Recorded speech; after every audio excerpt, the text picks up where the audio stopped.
Today we're back with another episode of Breakfree SA, the podcast where we promote businesses, talk about the business lifestyle, motivate and inspire people. Guys, we're also on YouTube and on Facebook, and please like and subscribe. And today we have a wonderful guest here, Sister K, right? Yes, yeah. Sister K K. is fun. See, we're gonna have a nice chat, but let's get right into it. Sister K, tell us more about yourself. Okay, Sister K is just the name for my radio, Okay. So my actual name is Karen, and I grew up here in Atlantis. So this is my area I grew up in. Okay, but we love that side of the road. Okay. On that side of Protea Park. So I was born and bred here in Protea Park. Went to primary school at Brasilia Primary School. It was just around the corner by us. And then when I went to high school, I went to Proteus. And yeah, after that I can still remember that day when we moved to Momri, It was the 8th of January 1998 because I finished my school 97, matriculated 97. And that Saturday I just saw my mom and my dad were packing up. They say we're moving to Momri. And that's why I stay now in Momri. And so I had best of both worlds, Okay. Part of Atlantis and Momri. Yeah. So, you're talking about the school, or the school is not close to you. What did you decide to do after that? Oh, I wanted to be, all my life growing up, I wanted to be a policewoman. Okay. And then I applied, 96, 97, I applied for to be a policeman, but that time they said all the positions was frozen. So the police was frozen, the nursing school was frozen, and teaching, all those type. And then I decided, okay, what am I going to do? So when we moved to Momri, that's when I took a gap year. Because we were used to staying in Atlantis, now we have to move to Momri. And small dorpie and all that. We had family there. My mom and my dad is from Momri, but we didn't have friends there. We had cousins and other siblings there, but no friends. So that year I just read books. I was a bookworm. And then So you take basically a gap reading, yeah? Gap reading, library was my best friend. I read books in 5 books in a week, it was done. So yeah, I love reading. And then after that, my cousin came, she said, okay, I have a job for you in Belleville. Yeah. So my first job was a pizza maker. So you can make good pizza. I can. We're gonna test that theory soon, guys. So that was my first job as a pizza maker because she stayed above the pizza place in Fort Rica Road. And then my test was I had to, this big bucket of flour. So with the flour, that was my interview. And then my dough raised like this big, so they said, no, I've got the job. It was a very nice job. We worked from 4 till 11 in the afternoon because we catered for the students around there. And then after that, I went to go work as a waitress at Cycles on the Square in Greenwald Square. Best job ever. If I could say one thing for the youngsters, go and do waitressing. But isn't that like bad? Like that most people complain about waitressing. It's what you make of it. For me, it was the best experience. In what way? I met people and engaging with people, how to address people. That customer care type of thing, and how to say to a person if they ordered maybe say Heineken, just for instance, and there's no Heineken. Now you have to go tell that customer, unfortunately sir, there's no Heineken, but we do have Black Label, Castle Light, in that way, your vocabulary experience. I can remember some people would find this offending or something, but I was in the restaurant and there was this lady, and I was young. I asked her, can I pour you a cup? And she said, no, can I rectify you? I was like, okay. So you speak English in a way, but then you don't know the proper word or how to pronounce it or say it. And then she said, it's not pour. It's not throw you a cup. Can I pour you a cup? Oh. And then I was like, if nobody told me, I would still be throwing cups at people. But it is a different meaning. If you say throwing, I'm going to throw you physically with something. Yes, but that is it because you gooi 'n koppie. So, kan ek jou 'n koppie gooi? Nou gooi jy miskien nou in. Verstaan jy? Now is it like it's pour. So I was like, okay, thank you. And I kept it because if she didn't rectify me, nobody would have. Yes. Maybe they would have, but in a manner like like in a different way that could have scarred me for life. But the way people say things, but the way she could rectify me, I felt appreciated, because it's like I can grow. Yes. Because I'm always somebody that wants to grow. Mentally and once you learn. Yeah, and then after that I came home and I worked at a few factories here in Atlantis. But how's the factory work? Oh, first job I worked at SA Fine Spinners. They make the yarn. That was like and we work shift. It's difficult to work with other women and all different shifts and different kind of people, but that's how you learn. And then after that I worked at Swartland Doors also. That was like slavernij, We started 5 o'clock in the afternoon till that next shift 5 o'clock in the morning, 4 o'clock. 12 hours shift. That shift, that was like I said, that was slavernij, but it was the best. If you worked at Swartland, you will guys they learn discipline and you always have a job, I would say. And then you have to work overtime till 7 o'clock because the taxis come pick you up at 7 o'clock. They don't want to come 4 o'clock to pick you up 5 o'clock and they have to be up again. It's disturbing their sleep. And so that was a nice experience. Met a lot of people from Malmesbury and and Abbotsdale. And then after that I worked at Rotex. There I was a receptionist, driver, and also doing the shopping, so different work experience.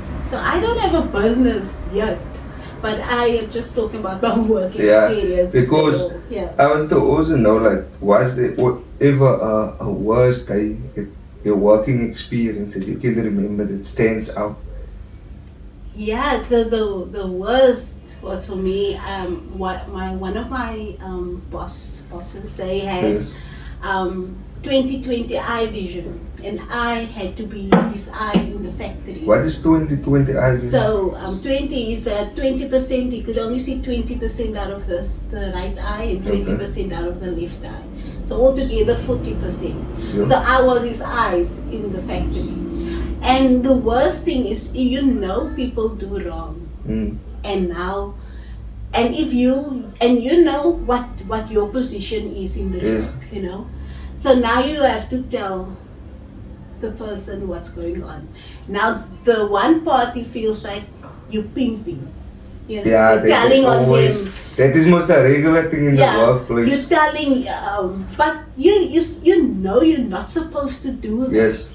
Now it gives me the position.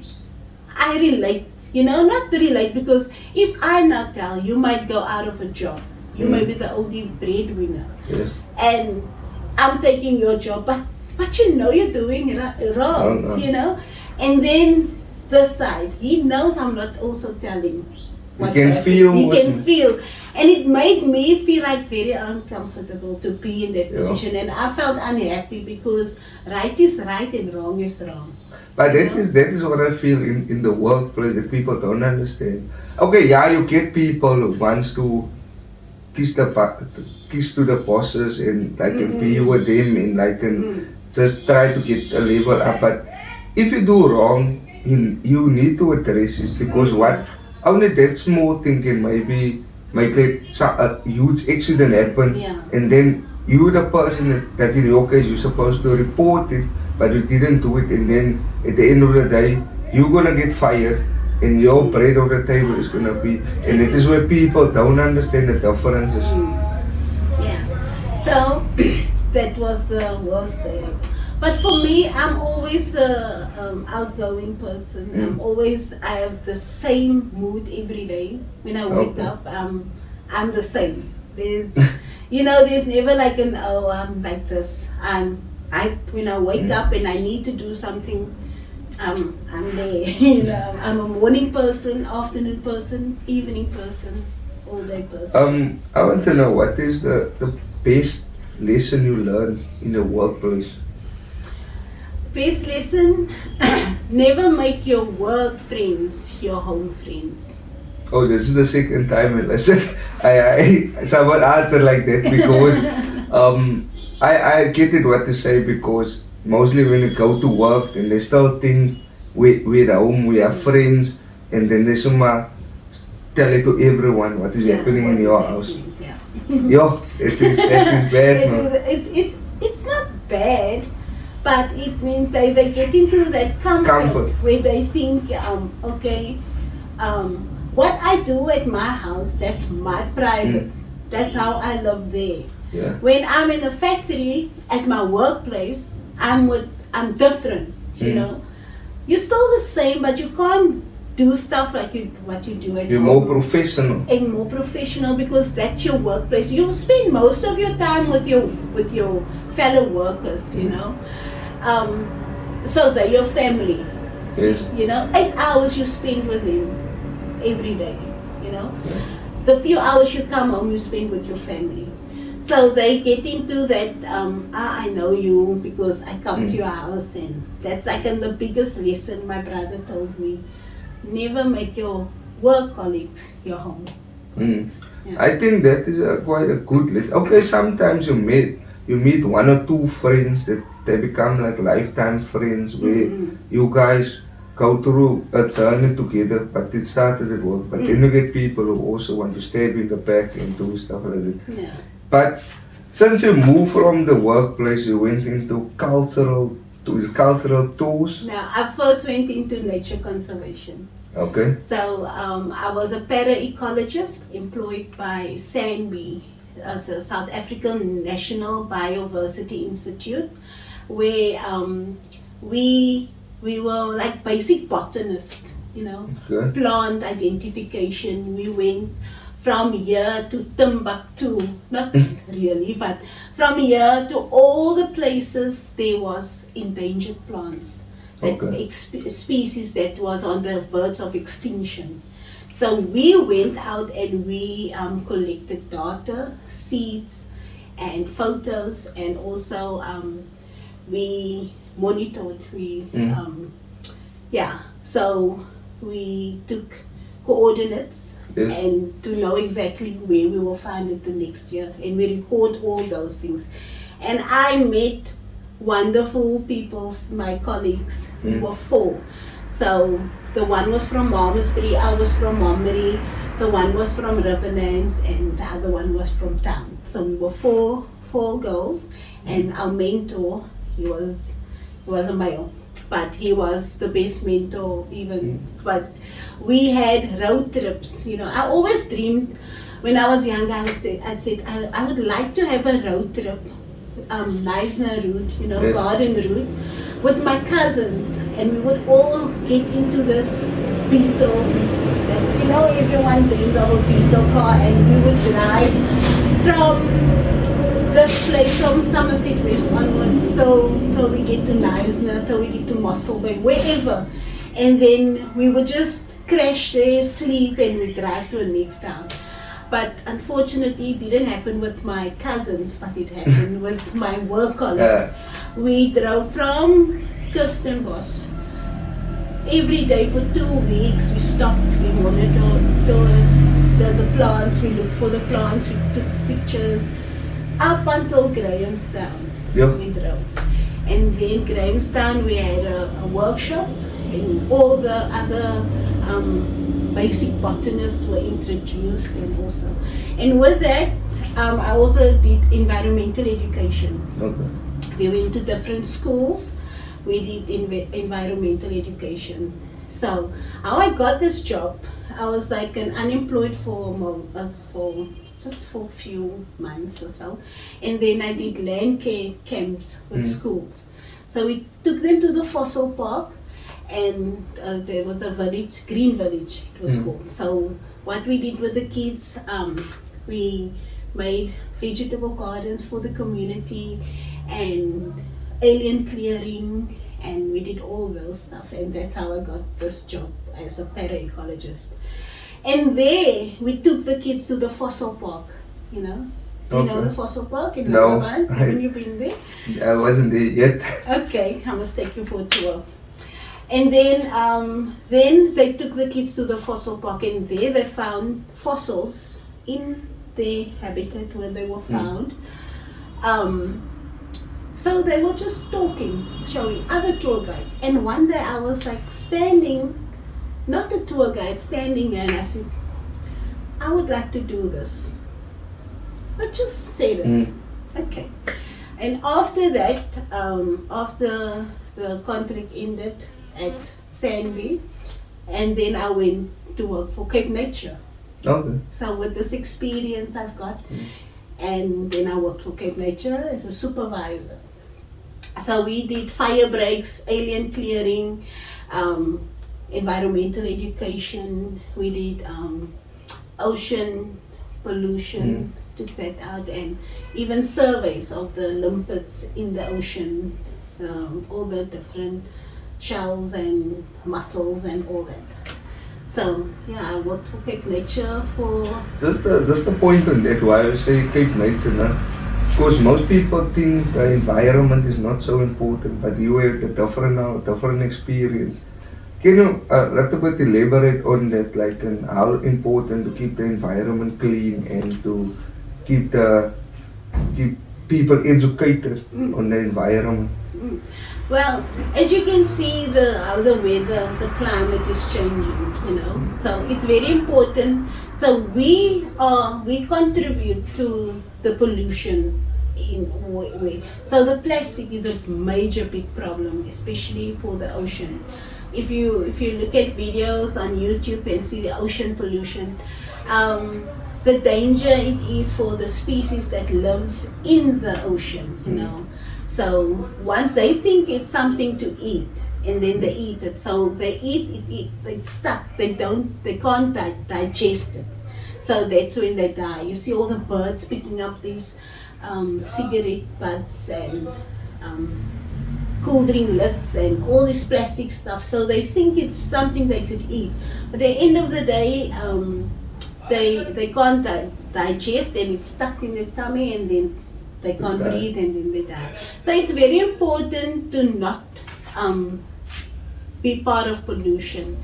You know, it's good also to educate the kids about what to do and what to experience in the environment, because you can see they say we have already been through 5 mass extinctions, so we're facing the 6th one. You can see the weather is changing, and that will come. You learn that, but when I worked at the fossil park. So after being the supervisor at Cape Nature, there was a post on the notice board. They're looking for a tour guide at the fossil park. So I was like, okay. But I forgot that I mentioned few years ago that I would like to do this. And yeah, I applied. I didn't tell anyone, just me and my supervisor knew. And I applied. I went for the interview. I got the job. So my journey at the fossil park started. So how was your first tour guide? Well, first we got this book and all the information about what happened there. So the fossil park was discovered in the 1970s, around there, when they were mining for phosphate. You know what phosphate is? Phosphate is, so if you can go back into history, the whole area up until then were covered in sand and water. Okay. So it's the small limpets and insects and sand and shells that were left behind. So that was phosphate, and they were mining for phosphate, and then they came across these fossil bones. 30% of this was 30% and more were destroyed already by the miners because they didn't want to notice it. And one worker said that here's bones that is hard as stone. And so they mined there and then it stopped. Then the the paleontologist, those are people working with the bones and like anthropologists and all that. So they came, so they discovered the bones. So now they give you a bookie. So you must now read the history and then you must make up your own story about the tour. Now what if you lie? Well, Does anybody, the people who come for a tour, I don't think they really go looking unless you into nature and into that. Because they said the bones were found, it's a Pliocene and Miocene between 10 million years and 5 million years. Now already 10 million years. That's a long It's a lot of years here. You only hear about 2,000 years before Christ. That's all you know. Noah's Ark and this. But with science, it's like it's what you think of it. I can't say you have to believe it. There's people that come on the tour, they don't believe it. You can tell the tour, but no dates. You mustn't say 15 or 10 million years, but they're interested in seeing the bones. Yeah. But some don't believe, But for me, it was just like an eye-opener that there was a life beyond life, And but I will tell you, I had bad dreams because they talk about the Gomphothere, the big elephant, and the saber-toothed cat. They talk about the African bear. They talk about there were 5 species, and they were all big species. They were not like the normal, like no. They were snakes, like a boa snake and yeah, it was like everything was bigger. And the megalodon. They talk about the megalodon shark that was found. That so there is evidence of that. So scientists they won't publish something or say something on the air and live on TV if they didn't do the evidence and the research about that. So I got this book. Now I have to go on tour. Every time when the tour guide goes on, I must go with to hear how he tells his story. Okay. And then you get this bookie. Now everything is in the book. Now you have to tell the story. So the first few nights I had some bad dreams. I dreamed that the water come and the flood was coming to my room, and I couldn't sleep. I couldn't sleep for about 3 weeks till I got used to. So my first tour going out, and then the group waits for me there. Now I say, okay, my name is Karen Herman, and I'll be your tour guide for this afternoon or this morning, and English or Afrikaans. So this one guy says, oh, German. And I was like, unfortunately, I only do German tours on a Wednesday. So that was a Friday. So that broke the ice, and I knew, okay, this is going to be a nice group. I had a nice group. And I tell them, what you see here, this was found by the mining here, and all the fossils identified, the femur, the jaw, the bone, the teeth, and all that. And through that, I got the opportunity to feature in the Weg and Go magazine. Okay, yeah, that's quite nice. Yeah, so it was a nice experience. And then After that, I was like, okay, I need to come home because it got too expensive for traveling. I drove myself in the morning every day, and if I work a weekend, then I will sleep there and I come home. And then I said, okay, there was another position at Cape Nature opening as a small trans facilitator. And then I applied, and then I got the job, and I came back to Cape Nature, but in a different field, Okay. where we also did projects for the community. There's one project that the Small Table Mountain Fund sponsored it. I don't know if I can say his name, but he's on the dunes with the quad bikes, and he's still successful. We funded him. Okay. What is his tour? I don't know. But he's Chowdhury. He's got the tour, the bikes. Yeah, the bike tours. I know about on the it. dunes. Yeah. So we sponsored his project, and he's still running. That is one of the successful stories that I can tell, that I can say I'm part of. Yeah. So, you say you also like a snake handler. Oh, How was your first time dealing with it? Yeah. Okay, so now there's training opportunities available. At first, I did it with Sanby. Okay, the first time I was like, I applied for health and safety, first aid, all the other stuff. I didn't tick snake handling. Come on. And then I was like, there was money available. We did go for first aid. We did go for health and safety.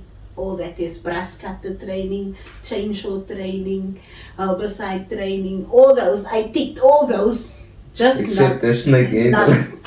And then I just hear, we're all going for snake handling. I was like, hell no. I said, no, it's gonna be fine. 2 days at where is this now? In Philippines. Okay. That nature reserve there. I was like, okay, I don't want to go.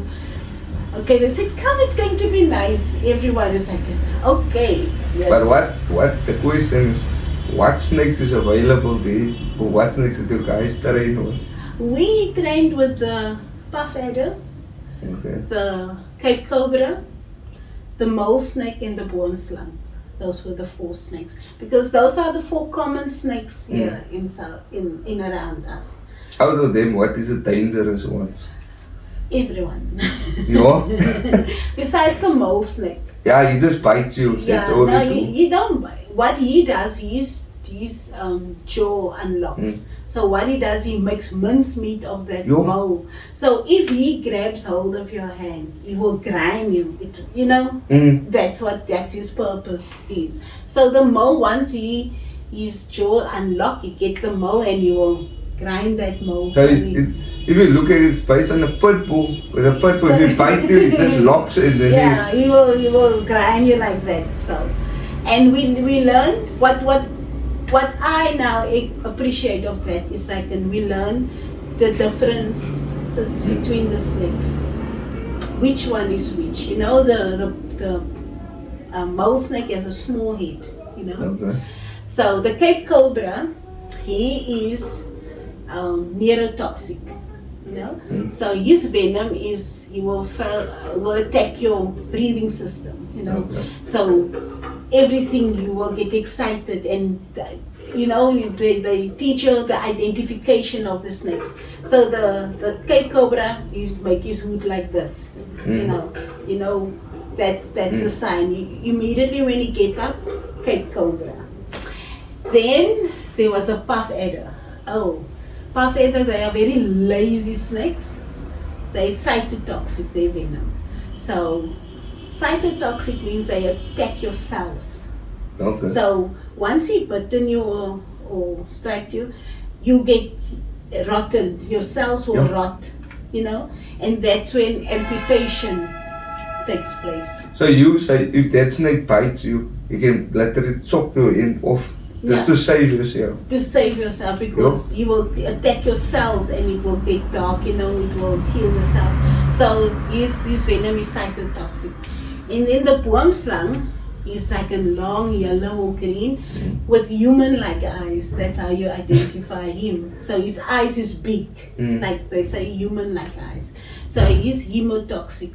So he clots your blood and thins it. That's why you will bleed from your nose and your ears and your eyes maybe. And so yeah, but it's good. It was good to know the differences between the snakes and who is who. I want to know, since you're talking about snakes, let's say you're in the bush or you're out on the field and one of these snakes bites you. I know the one who's the best one to chop your hand off. The mouslang is fine.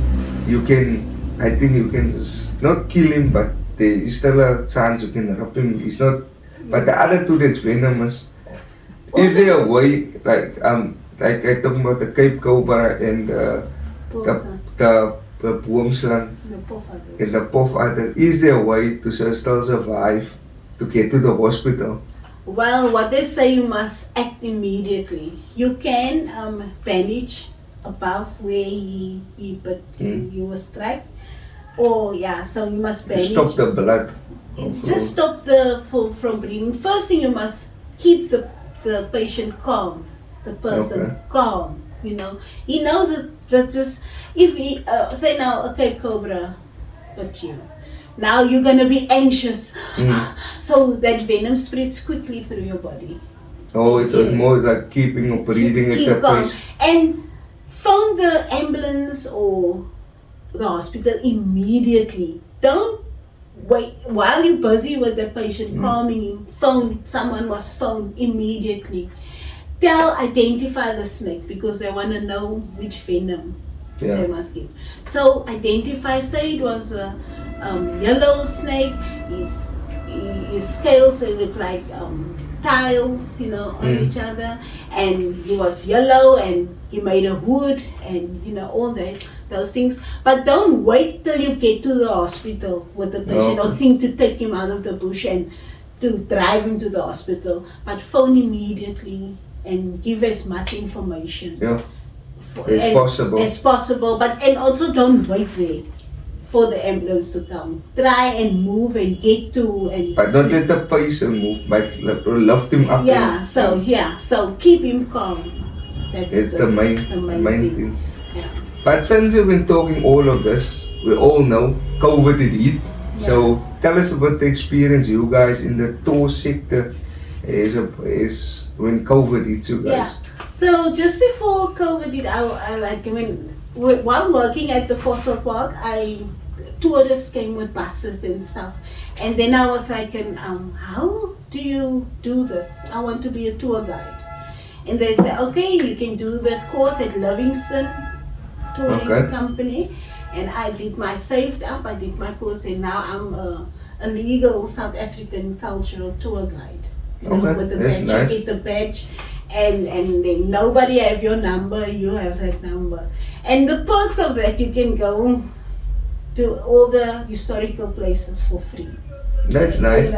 So I paid for that, so I don't often go to places like that anymore, but because busy schedule. And just before COVID,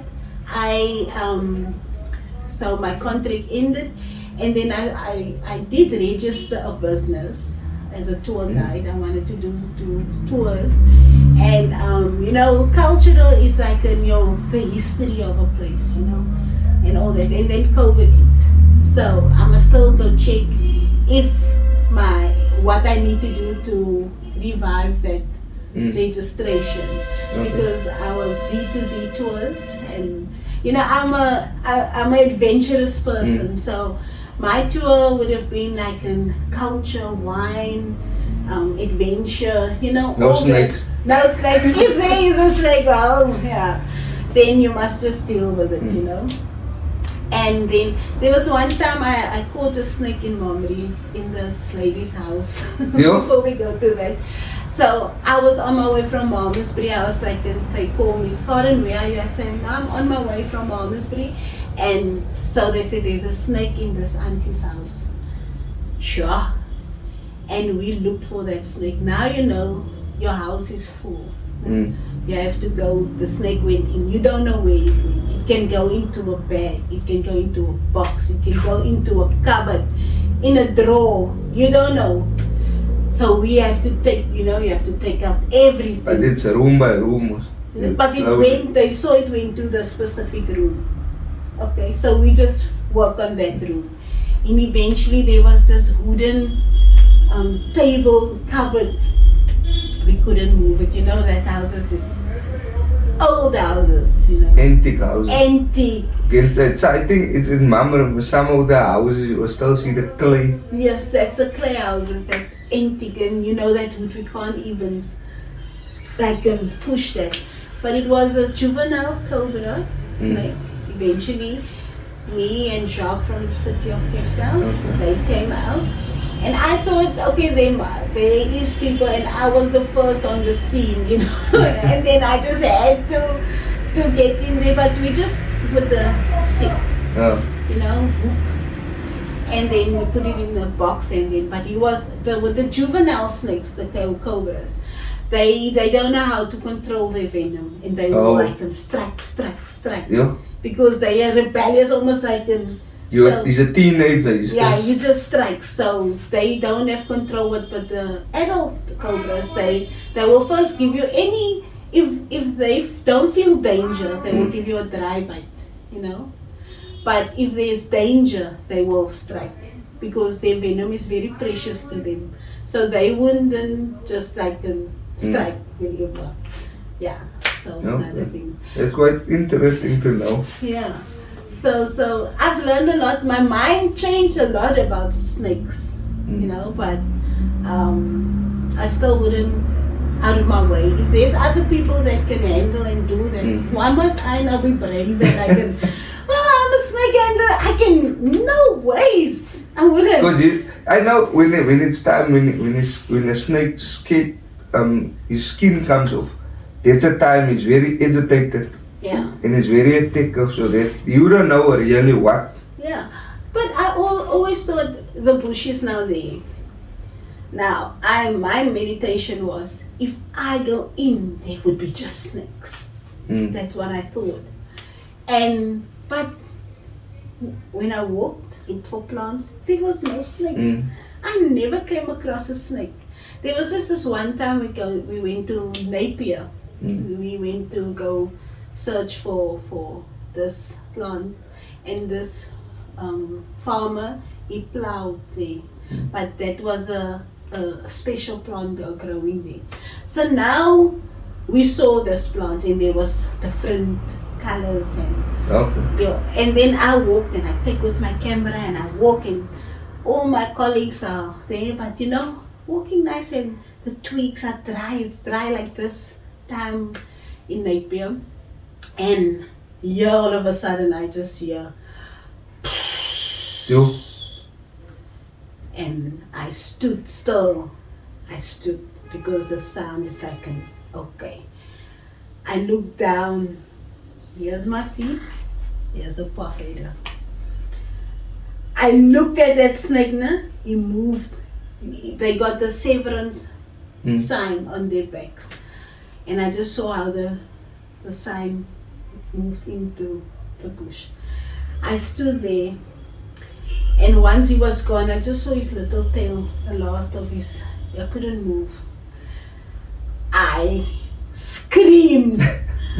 My legs were just up in this, and I was like screaming, and they were all asking, what? I was like, buff adder.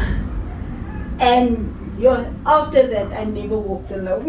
You were actually lucky. I was, but he was warning me, because I when I think back of that day, it was like I wasn't moving like aggressively, coming out for harm. I was slowly. I was like walking here and taking a picture, and because you could feel. With snakes, they feel the vibration. They can't hear or talk, but they feel the vibration, your feet. Then they will know, okay, there's a lot of people, they would move away, So, yeah. But what did you do in COVID time? Oh, what happened there? In COVID time, I was in lockdown. I stayed at home. I wasn't walking outside. I wasn't scared. I didn't take the vaccinations. I didn't do anything. I worked at in Darling as a, the home-based carers, going around to people. I worked and then I came home. But that 1 year when it was really locked down, I was like home, taking my time, because I always knew, man, when I open myself up and ready to work, then I'll always get the job. But it was because you were like busy and all the time, so it was like a resting period. It was a to resting calm period, and I always scold my kids. I have 2 kids. You're always out in the road. Why come in? It's COVID. But they would go. They like being outside, and then I gave them the money. Go to the shop. Go buy this. I didn't. I just stayed at home. But the thing is, when you did not like job stops, so how did you feel at that period? Or was it just easy? I was For getting me, a break. it was like I'm on holiday. I'm just gonna take it easy because I'm not a materialistic person. For me, it's like I have a roof over my head, I have clothes on my body, I have shoes on my feet, I have something to eat, That's a lot to be grateful for. There's a lot of people out there that didn't have that, that was still living out on the street, but they survived also through COVID, And then after COVID, then I did home-based care. Yeah, that's what the other thing is. How did you get introduced into home-based care? Because during COVID, you said most that you went to houses and stuff. So that is actually how you got introduced into home-based care. So I did a course in Vasco, and to do home-based, because for us women after 36, we're not classified as a youngster anymore. The jobs are between 18 and 36. So after 36, if you don't have a job, a permanent job, what is there for you? Yeah. And for me, being a free-spirited person, I like to work in. After I've been introduced into nature, I felt like, why must I be boxed? Just 8 to 5 job. You just do one thing, and it was claustrophobic for me. In that box, I can't breathe. This is not me. My energy. This is not me. My personality. This is not me. I need to go out there. I am a people's person. You work every day with the same people. They come with their moods and their attitudes and their personalities and their stuff. And you work in this environment, you tend to pick up on that energy soon, Yeah. And it makes you also feel like if 10 people are negative, you're the only one being positive. I think at the end of the day, how are you going to feel? Because all you hear is negative, negative, negative. It consumes at some point. Man. Yeah, it's like come on guys, I can't work in this environment. So that's when I worked, I did that, and I came to become a home-based carer. And that's what I do now. I mean, do you work for someone, or do you? I work for an agency, and I work in camps where I look after one patient. Okay. So, and I always that's why I say words are very powerful. I always believe that. I always say once it's in your mind, the thought, you can change it, you can think about it, you can rethink about it, but once it's out there and you put it through your lips and it's out in the universe, I say the universe they put it together, because what you ask for, you get exactly what you don't want. Or you get what you want, So I always say, don't worry, I'll work again.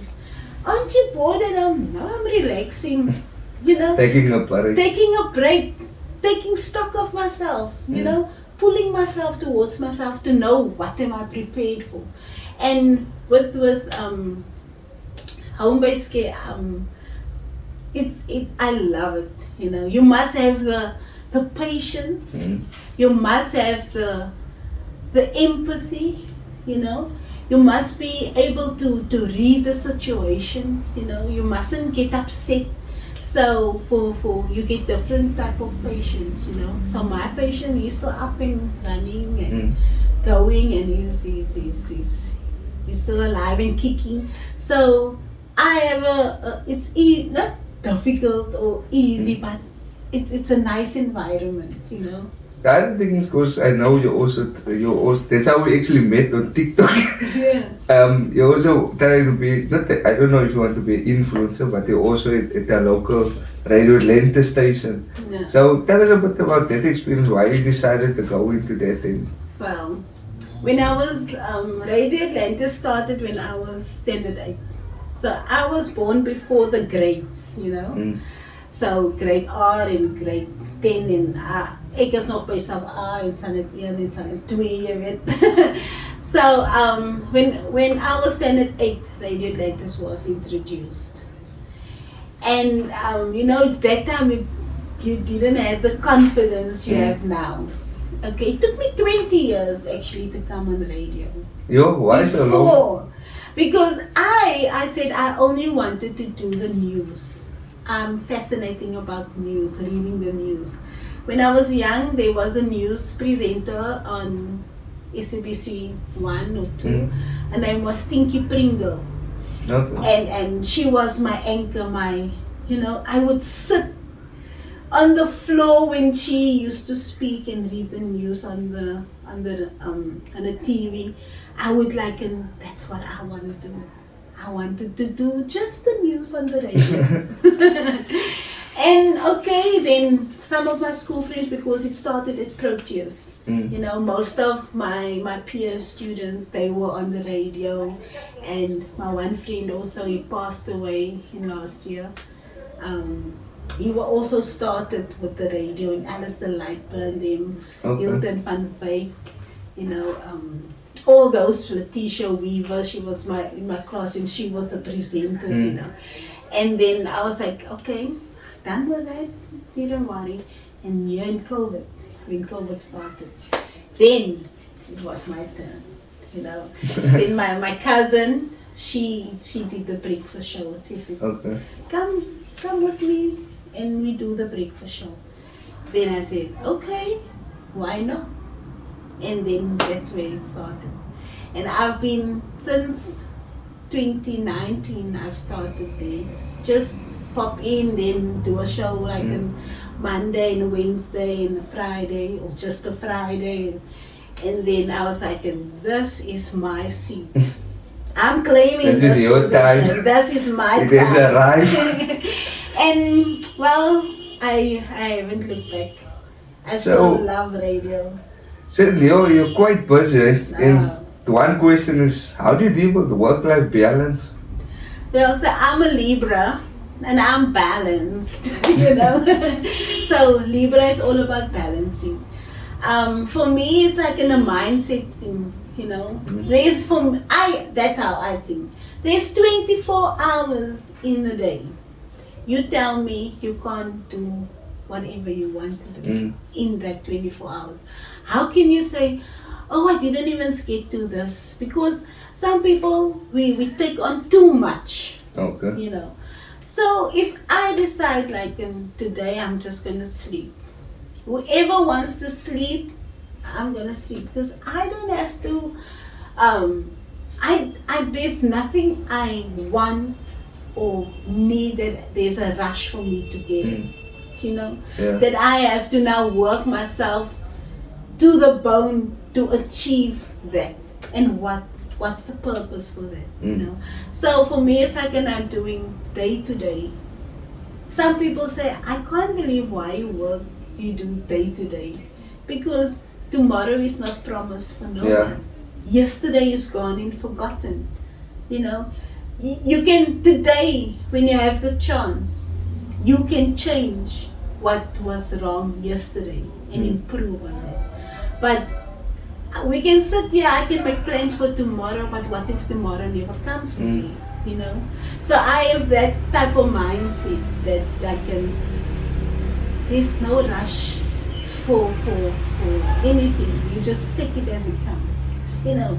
Like that's how I see things. My question is also because most people, I don't know if most people struggle with motivation, but what motivates you? To make a difference every morning, you know, in someone else's life, and just to be, you know. All you can do sometimes is just be yourself.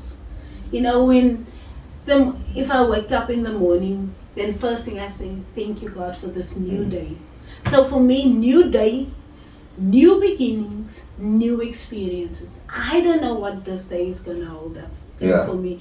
I can now say I'm going to do the washing. I'm planning to do the washing, but what if I don't have list? You know, I can change I don't have to do the washing, but you know, it's just better to do it. But if I don't have to, and there's a other thing that comes up now, I'd say, then I will do that. You know, so I love hiking. Yeah. Being in nature, you know, that's like it's the best place for me to be, in the mountains. Just and this is what I do. Once I hike, I don't do the same hike twice. Okay. If I now did, okay, Krommerivier I would do again just because of the waterfalls and the pools. I would do that again. But say now Stellenboschberg, the last one we did, I wouldn't go do it again because I went. It wasn't easy, you know.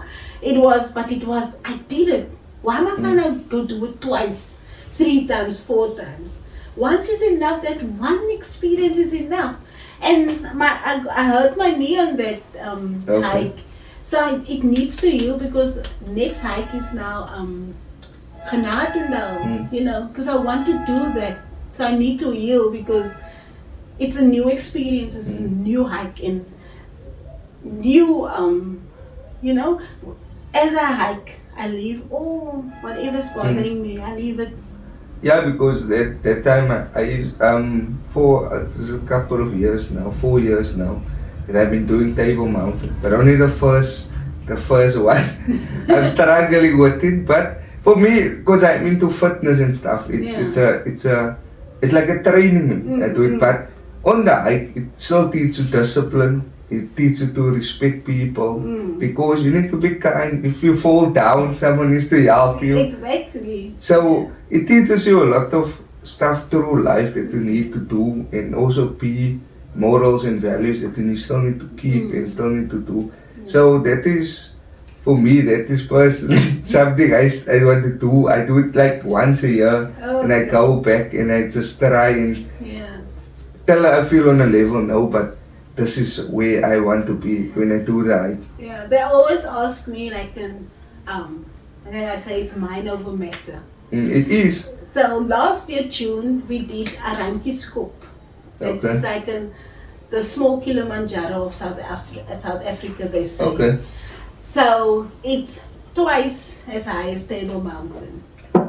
1,860 some kilometers. Yeah. We walked, you know, but it was raining. That was in winter. It was raining and it was cold, and it was my brother's also his first time hiking, and I introduced him. Now he's hooked. So we walked, but it was cold, and some places there was no signal. You know, you go up and it's like this. You see the same thing over again. Yeah. I was just here, but you just go higher and higher and higher. And on the top there was a cabin. We slept at night. So eventually the ladies, we were wet, you know, and so the signal sometimes was bad, and some of the advanced hikers and those who are extra fit, they were on top by the cabin already. And I could manage to make a phone call and say one of the ladies got injured, so they came to rescue us. Okay, so we got there. It's cold, the water is cold, everything. 4 o'clock when we woke up, and Sarkas, the guy that always on the icon, he said, "It's snowing outside." I was like, what? We're all still laying by the fire and snowing, but it was 4 o'clock that morning and it was still dark. And by that time the snow was like this thick already.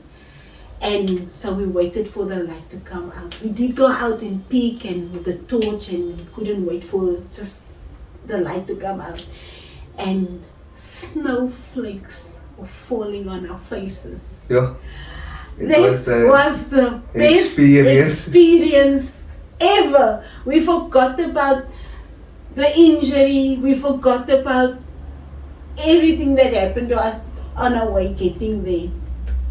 But just to feel that snow flakes on our skin, and we threw each other with snowballs and we made a snowman, and it was like that was the best first hike.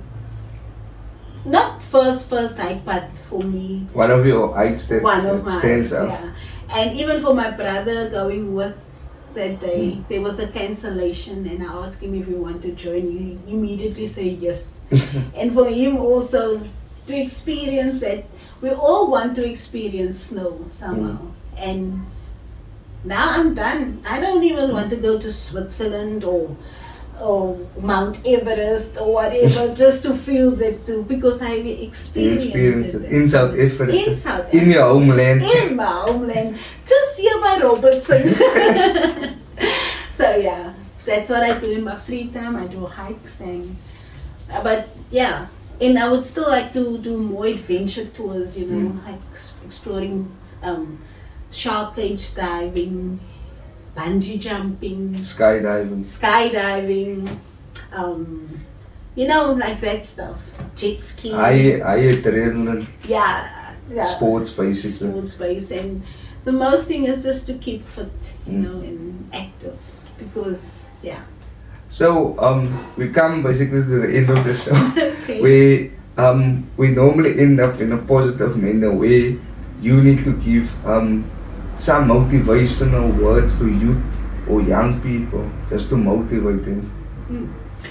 Okay, so for all the youth out there, I speak for males and for females, young girls, young boys, to never be afraid of doing something, because fear is the one thing that holds you back. The fear for taking a chance. I'm also taking this for me, what I'm saying to you now, because I'm also have that fear of what if it can go wrong? What then? Am I going to be a failure? But if you can fail 9 times, but at the 10th time you will succeed. And like I always say on my show, and you must have an open mind, you must have an open heart, and you must always do what you love and love what you do. That's my word.